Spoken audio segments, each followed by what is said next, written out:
আসসালামু আলাইকুম রহমতুল্লাহি ওয়াবারাকাতুহু। আজকে আমরা সমন্বয় জাবেদার একটা মোস্ট ইম্পর্ট্যান্ট টপিক এবং একটা জটিল ব্যাপার নিয়েও আলোচনা করব, যেখান থেকে দেখা যায় ম্যাক্সিমাম সময় পরীক্ষাতে আসে, তবে আমাদের কনসেপ্ট ক্লিয়ার না থাকার কারণে আমরা অনেক সময় ভুল করে ফেলি। ভালো মতো খেয়াল করবেন আজকের ক্লাসটা সার্ভিস রিলেটেড, মানে সেবা সংক্রান্ত।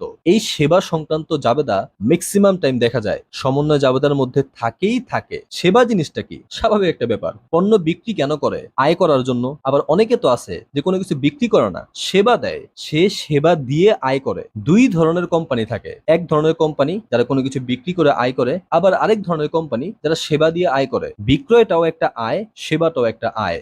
বিক্রয় ক্রেডিট, সেবা আয়টাও ক্রেডিট। এই সেবা সংক্রান্ত জাবেদা নিয়ে আজকে আমাদের আলোচনা। আমরা যখন নগদে সেবা দিয়ে থাকি, এটা একটা সাধারণ কথাবার্তা। নগদে সেবা দিয়েছে, নগদ টাকা এসেছে, নগদান হিসাব ডেবিট এবং সেবা আয় হিসাব ক্রেডিট। আর যদি আমরা বাকিতে সেবা দিই, তাহলে এটাও একটা স্বাভাবিক কথাবার্তা যে বাকিতে সেবা দিয়েছি, আমি কারো কাছে টাকা পাওনা হয়েছি, মানে দেনাদার তৈরি হলো। দেনাদার হিসাব ডেবিট, সেবা আয় হিসাব ক্রেডিট হয়ে গেল।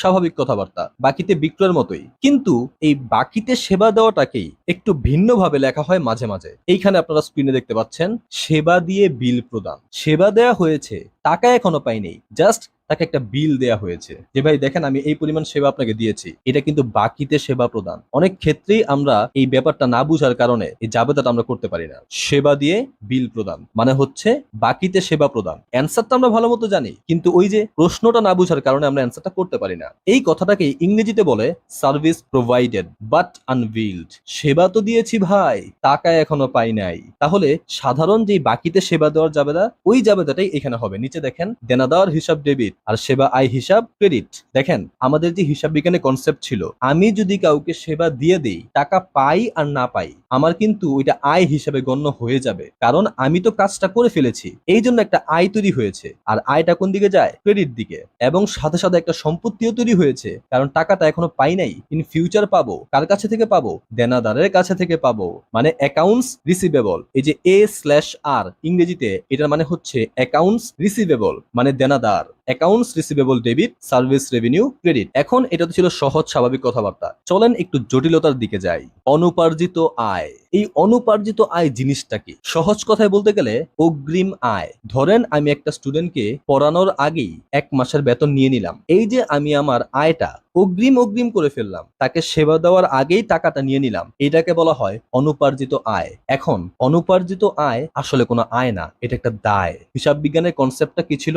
সেবা দিলে ওইটা আয় হিসাবে গণ্য হবে। আমি কিন্তু এখনো সেবা দেই নাই, আমি সেবা দেওয়ার আগেই তার কাছ থেকে টাকাটা নিয়ে নিয়েছি। সুতরাং আমার কোনো আয় তৈরি হয় নাই, তৈরি হয়ে গেছে একটি দায়। ভালো মতো খেয়াল করেন, এই যে আমি তার কাছ থেকে টাকাটা নিলাম, মাথায় কিন্তু একটা টেনশন ঢুকে গেল, আয় হায় হায় হায় হায়, এখন তো আমার কাউকে ইন ফিউচার সেবা দিতে হবে। একটা টেনশন কিন্তু তৈরি হইলো, একটা দায় কিন্তু তৈরি হইলো। এইখানে আমি কিন্তু এখনো সেবাটা দিই নাই, সুতরাং কোনো আয় কিন্তু তৈরি হয় নাই। এখন অনুপার্জিত আয় মানে অগ্রিম আমি আয়টা করে ফেলেছি, টাকা কিন্তু চলে এসেছে। এখন যদি নগদ টাকা চলে আসে, নগদান হিসাব ডেবিট। এবং যেহেতু অগ্রিম টাকাটা কালেক্ট করার কারণে আমার একটা দায় তৈরি হয়েছে, সুতরাং দায়টা কোন দিকে যায়? ক্রেডিট দিকে। অনুপার্জিত সেবা আয় হিসাব ক্রেডিট। আমি কিন্তু কোনো সেবা দেই নাই, সুতরাং কোনো আয় তৈরি হয় নাই, এই জন্য কিন্তু সেবা আয় লেখা যাবে না। অনুপার্জিত সেবা আয় হিসাব ক্রেডিট। আর এটা হচ্ছে একটি দায়। ইংরেজিতে যদি লিখি ক্যাশ ডেবিট আর আনআর্নড সার্ভিস রেভিনিউ ক্রেডিট।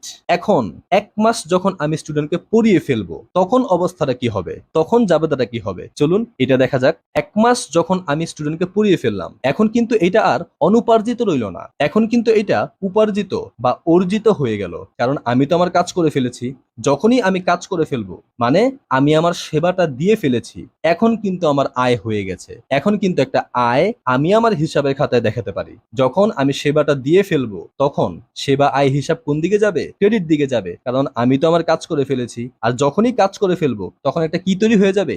আয় তৈরি হয়ে যাবে। এই জন্য দেখেন উপরে আমরা প্রথমে আমাদের যে প্রথম জাবেদাটা অনুপার্জিত আয়, ওই যে নগদান হিসাব ডেবিট আর অনুপার্জিত সেবা আয় হিসাব ক্রেডিট, ওইটা দেখিয়েছি। এখন যখন আমার অনুপার্জিত আয়টা অর্জিত হলো তখন কি হইলো? তখন আমার একটা আয় তৈরি হলো। এই জন্য দেখুন আমরা লিখেছি সেবা আয় হিসাব ক্রেডিট। এবং মনে আছে ওই যে একটা দায় তৈরি হয়েছিল, এখন কিন্তু আমরা দায় থেকে মুক্ত, কারণ আমি সেবাটা দিয়ে দিয়েছি। আর দায় থেকে মুক্ত মানে আমার দায়টা কি করতে হবে? ক্লোজ করতে হবে। আর দায় ক্লোজ করার জন্য বা দায় কমানোর জন্য কোন দিকে পাঠাতে হয়? ডেবিট দিকে। এই জন্য দেখুন অনুপার্জিত সেবা আয় হিসাব ডেবিট করা হয়েছে। এবং যেহেতু এখন আমার একটা আয় তৈরি হয়ে গেছে, সুতরাং সেবা আয় হিসাব ক্রেডিট। আশা করি এই বাংলাটাকে আপনারা ইংরেজিতেও পড়তে পারবেন। ইংরেজিতে এই লাইনটাকে বলা হয় আনআর্নড সার্ভিস রেভিনিউ আর্নড, মানে অনুপার্জিত আয় অর্জিত হলো। আপনাদের জন্য একটা কাজ হইলো ইংরেজিতে জাবেদাটা কি হবে যদি অনুপার্জিত আয় অর্জিত হয়, মানে আনআর্নড সার্ভিস রেভিনিউ যদি আর্নড হয়, তাহলে জাবেদাটা কি হবে আপনারা কমেন্ট বক্সে লিখে দেখাবেন। এবং এই অনুপার্জিত আয় নিয়ে আরো কিছু কথাবার্তা সামনে আসবে। Till then take care. আসসালামু আলাইকুম রহমতুল্লাহি ওয়া বারাকাতুহু।